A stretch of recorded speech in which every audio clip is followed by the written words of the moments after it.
The Beagle Alliance is over. Let's talk about it.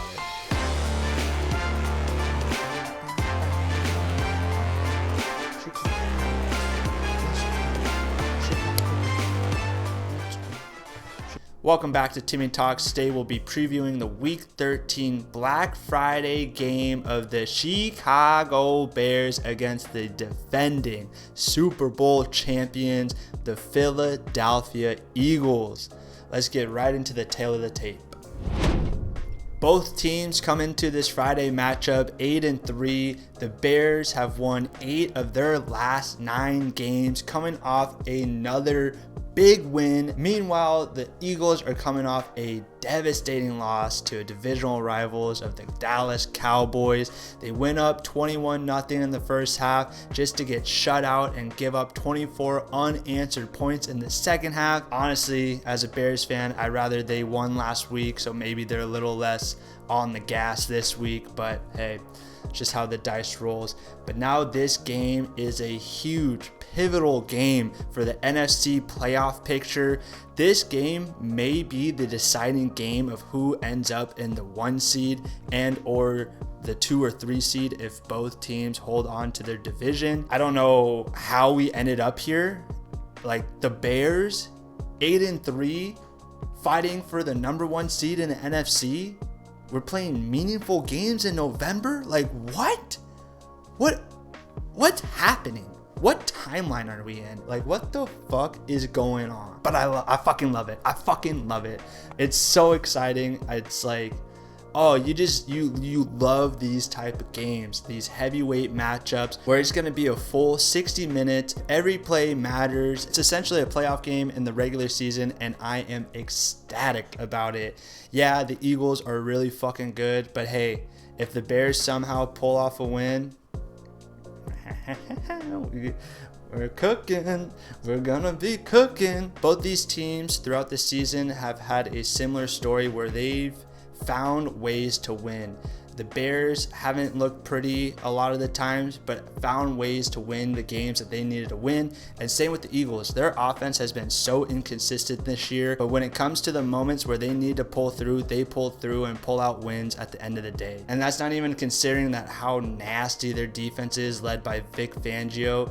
They are terrifying. But we'll get more into that later on in the video. Right now, we'll just get right into the injury report.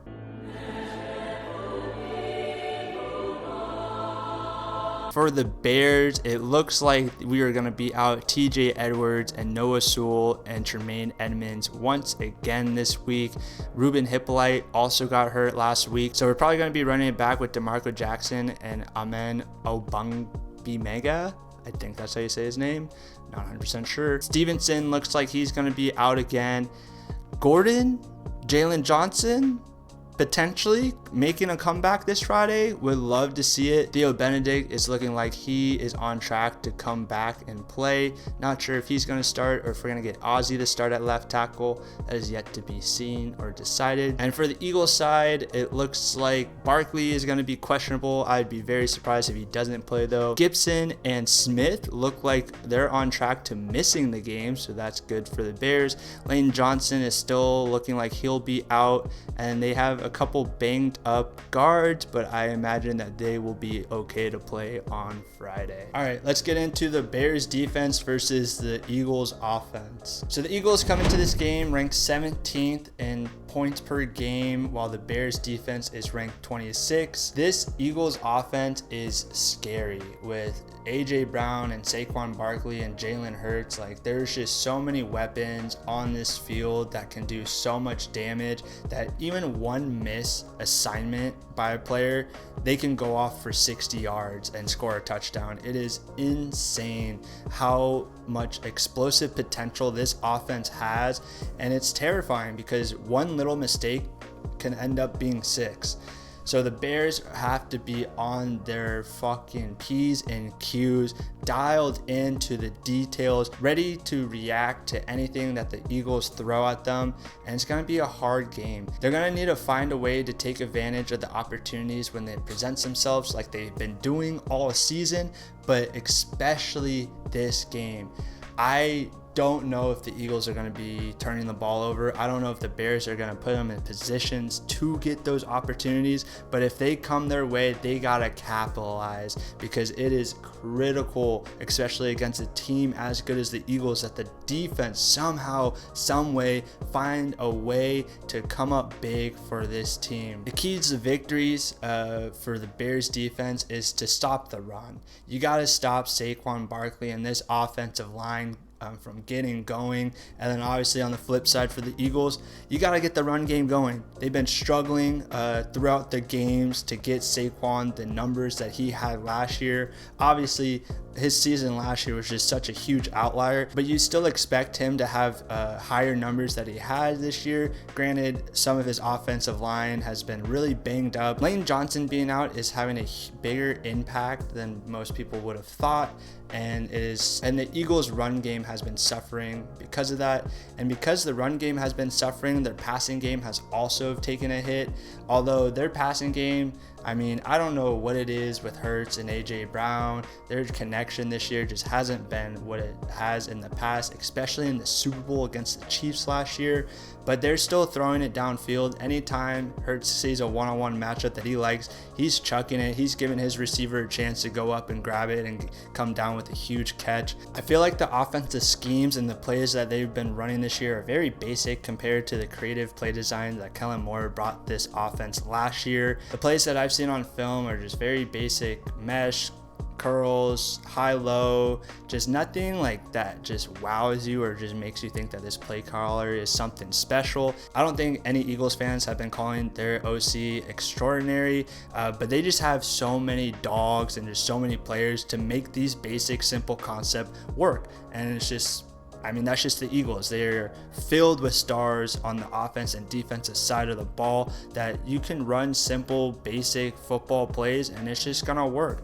It's not going to work for other teams that are lesser, like the Raiders. Like, you got to get creative, you got to find a way.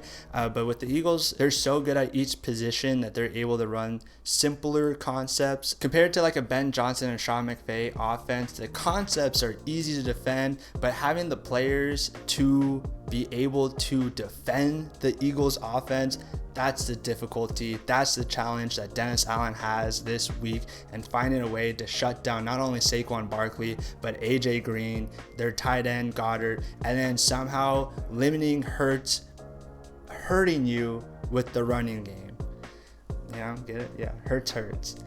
Anyways, let's get into the Bears offense versus the Eagles defense. So the Bears offense and Eagles defense come into this game ranked 8th overall in the league.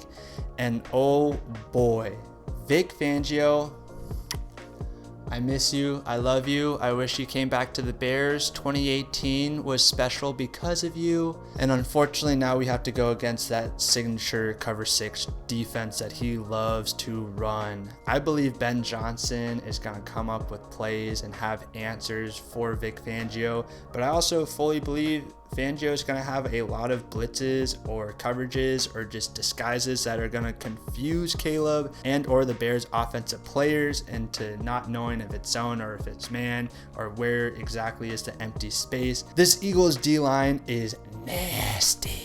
They're nasty, bro. They're so disgusting. They, as a unit, rush the passer better than anyone else I've ever seen. They rush 4, but it feels like they're all rushing with one mind, with the way that they're able to contain the stunts that they run, and the fact that they sometimes, like Jalen Carter and their other DNs, they just let the ends rush the passer, and then they find the lanes that the quarterback's going to be throwing and just get their hands up. That's what separates them and other D-line, is they work so well as a coherent unit, and they not only can get after you, but they are so smart that they'll get in the passing lanes and deflect balls and get interceptions that way. It's insane. They're so good. It's so scary. Like, why are they so good? Why? But at least the Eagles secondary has been somewhat iffy this year. They are still a top 10 secondary in the league, but there has been a couple matchups, there has been a couple games this year where teams have been able to take advantage of Adoree Jackson and a couple of their slot corners and safeties, and I think the Bears have the talent and the players to really cause a problem for the Eagles secondary. It's crazy to say. It's crazy to even think about it, but I think it's true. I think Ben Johnson and this offense are able to scheme players open and able to attack this cover 6 defense that they're going to see majority of this game and find ways to move the ball and score some points. What world is this? Believing in the Bears offense to move the ball and score points? What the hell? I can't believe it. Obviously, it starts with the run game. Getting Swift and Monangai going to open up your play action and passing game in general has always been the key for this Bears offense. But I think to win this game, you got to win on the outside. I think we got to be able to win one-on-one matchups with our receivers versus their corners. Bears offense, as good as they've been playing against lesser opponents. Their schedule has been soft. Yada, yada, yada, yada, yada. I don't really care. The Bears, if they're going to win this game, you cannot just run inside zone, power. They just don't have the offensive line to be moving these big D ends and D tackles that the Eagles have. Jalen Carter is going to be an absolute problem that we're going to have to figure out how to handle. And for me, simplest solution for me is just to run outside. Make these boys go sideline to sideline. Make them have to cover the whole field. Tire them out. Granted, the Eagles have so much depth on their D-line that it doesn't really matter. I don't even know if you can actually tire them out. But I think that is the way you win this game. You got to win on the outside with your receivers and or running game. And for the Eagles, you got to convert pressures into sacks. You cannot let Caleb be Houdini, escape all these pressures, and turn into positive gains or positive plays for the Bears. The Eagles are going to have to find a way to do what they've been doing all year, rush as a unit and confine Caleb in that pocket and then finish. Do what other teams haven't been able to do and finish the sack. I hope that doesn't happen, but I believe that the Eagles are going to be able to do that on more occasion than the Bears have been used to this season. All right, let's get into the bets.